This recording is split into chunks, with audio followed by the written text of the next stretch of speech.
Hey Tubies, it's Psychic Bob. Well, I'm sitting here trying to open my new jewelry box. How do you like this? Since I'm traveling a lot these days, I decided to buy me a little travel jewelry box because I realize that when I travel, I need more than just one pendant. Sometimes I have to go to different events and I need to dress differently. So I got me a little cool travel jewelry box. Check this out. It's not leather, it's like a leatherette, fake leather. But it opens up and it's just beautiful. And I've got it filled with stuff.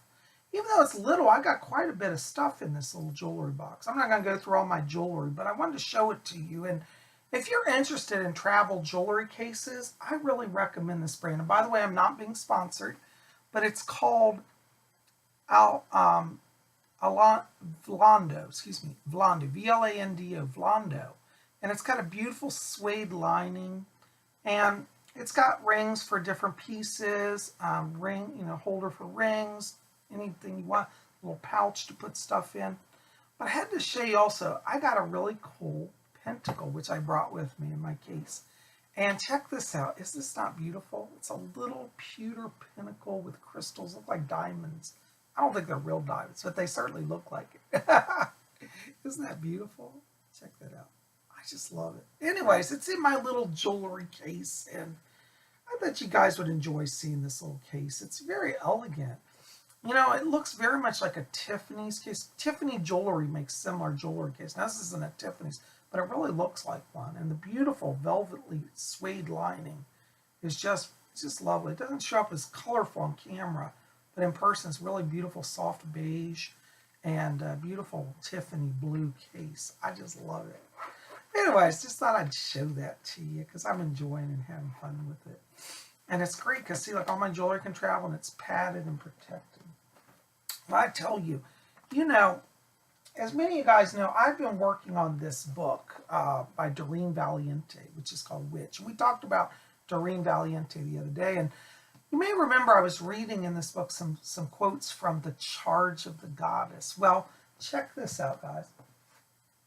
I've got here, I brought with me my actual Charge of the Goddess from my Book of Shadows. And, Lady Angela sells these at her site. Lady Angela designed this, did the layout, the printing, the art, and I just love it. I think it's beautiful. And if you're looking for a Charge of the Goddess, you might want to pop over to rarewiccaspells.com. I'll put the link below. Get you a copy. She does it on fine, heavy-grade parchment paper.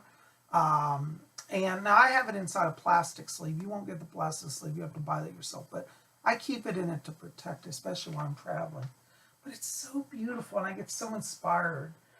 It says, now listen to the words of the Great Mother, who of old was also called among men, Artemis, Astarte, Melusine, Dion, Aphrodite, Caradwin, Dion, Arianrod, Isis, Breed, and by many other names. And it goes on and on. I won't read the whole thing, but it's so beautiful.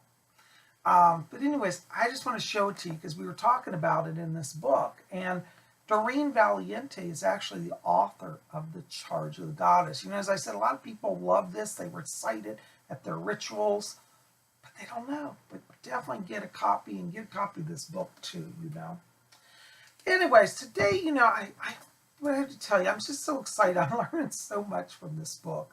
Well, I was flipping through it, reading it, and up popped a picture here that caught my eye. I was like, what is this? Some of you guys may recognize this.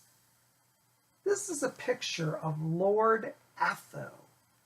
And I did not know, after Doreen Valiente left Gerald Gardner, they had a kind of falling out, and she went off, joined a different coven. The coven was called the Coven of Atho. Now, I've seen this picture in books about Doreen Valiente, but I didn't know that she was part of a coven and that there was a whole coven called the Coven of Atho. And she drew this picture. Now, what's really cool is I happen to, in my Book of Shadows, have had a copy of Lord Atho. Isn't that great? You guys like that?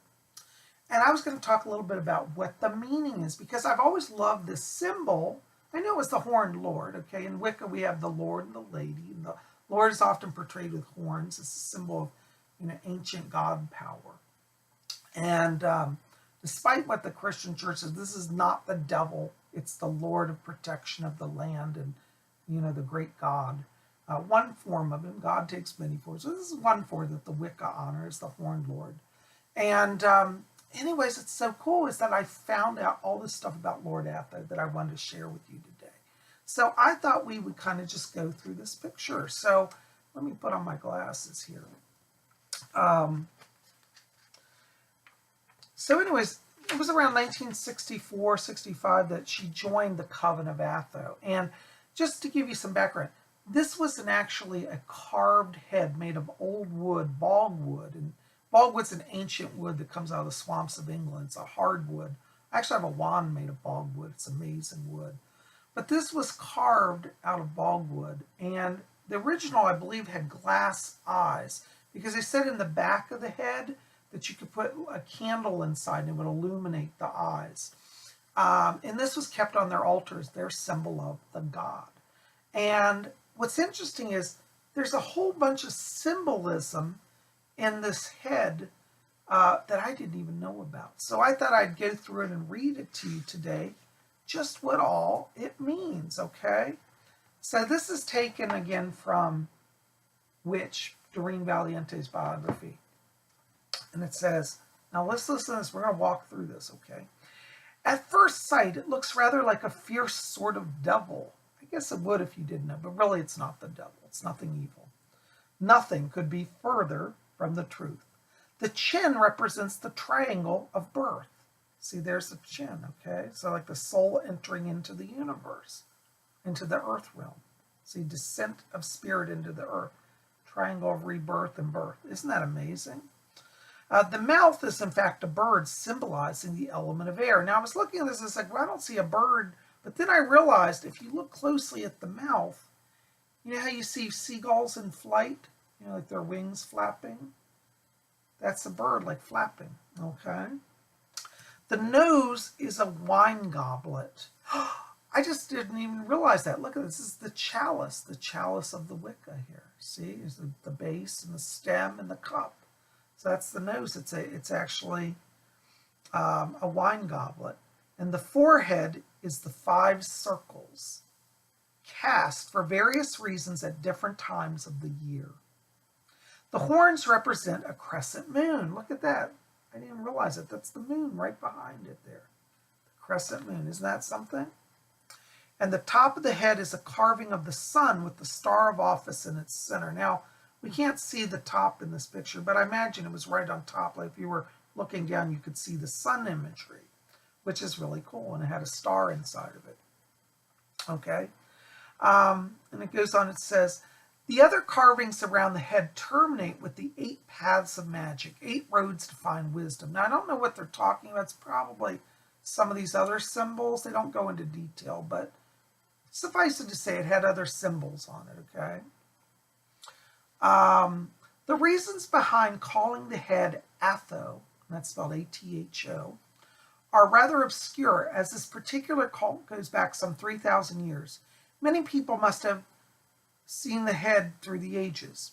There are similarities with other names like Hathor, Athor, and of course the fable of King Arthur. So anyways, but isn't this fascinating? Now they go on also and talk about the 5 circles here. In fact, let me read a little bit about it to you, the 5 circles. As I said, that represents 5 circles cast. So that's probably some Sabbats or special ritual circles, okay? And it says, one of the more interesting symbols on it can be seen on Atho's forehead. The image of 5 concentric rings is associated with the 5 circles of witchcraft, a teaching that can be found in the Coven of Atho material. Furthermore, it is also highly reminiscent of Plato's description of Atlantis as having been comprised of a central island surrounded by 2 zones of land and 3 of water. This is quite interesting, for it ties in nicely with some of the other Atho material, which refers to the trident, sunken lands, and the water city. So there's belief that Lord Atho's symbolism may also tie into ancient Atlantis as well. So anyways, this is really fascinating. Now, the sad thing about this is that, as I said, it was an original temple sculpture, and somebody broke into the temple of Atho in 1967, and it said that it was stolen. It's never been recovered since. So sadly, we've lost this relic of the craft, but it lives on thanks to Doreen Valiente's picture.